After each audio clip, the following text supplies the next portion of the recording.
Your Honor. Thank you, Your Next to interpolate, Senator Judge Padilla. You may proceed when you're ready, sir. You have 2 minutes. Maraming salamat po, Ginoong tagapamahal ng hukom. Meron lang po ako mga tanong.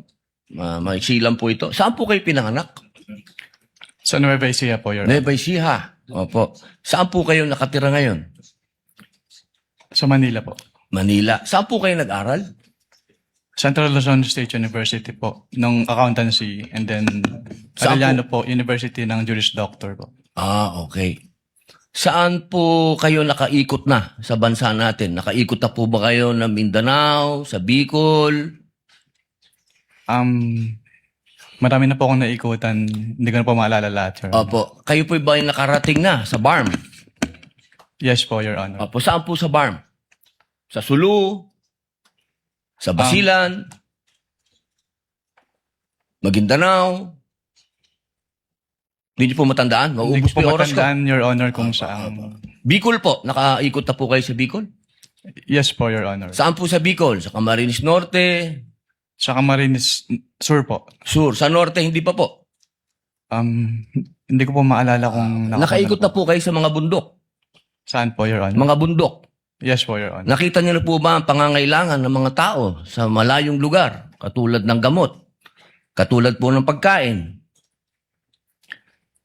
Wala naman po akong na-observe, Your Honor. Ayun, wala. Hindi po kayo exposed. Exposed po ba kayo sa threat ng terrorism sa bansa natin? Nabalitaan niyo po ba ang ISIS, ang NPA, ang Abu Sayyaf? Exposed po ba kayo doon sa mga balita? Sa news po, may Sa mga news. nabalitaan po ako, Your Honor. Opo. Alam niyo po ba na kung gaano nakagrabe ang terrorism?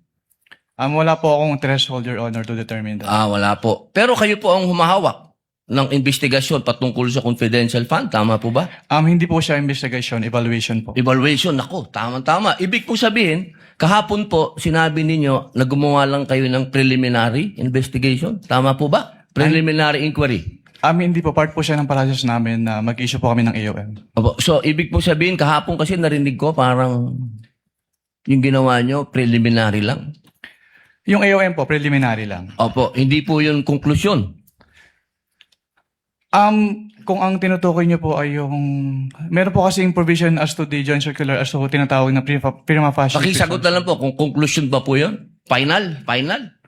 Hindi po kasi we require So, hindi them. po final. Based Boss, on the AOM po, konti lang po oras ko, hindi po final. sa AOM po, yung AOM po hindi po final. Hindi po final. Opo. Kayo po ba ay naniniwala na ang mga confidential agent dapat magpakilala? Sabihin ng kanilang mga totoong pangalan?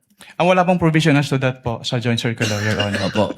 Kayo po mismo, palagay niyo po, sa personal po ninyong pagkakaintindi, ang mga confidential agent dapat po bang magpakilala? Since that calls for an opinion, hindi po ako authorized to express that, Your Honor. Ano pong definition niya ng confidential? Based on the joint circular po, ang confidential expenses ay yung... Hindi po expenses, confidential lang po. Bilang kayo po ay abogado, ano pong pagkakaintindi niyo sa confidential? classified po, Your Honor. Okay. Boss, sa next na lang po akong round. Thank you, Senator Salamat Judge po. Padilla. You may avail of the second round. Next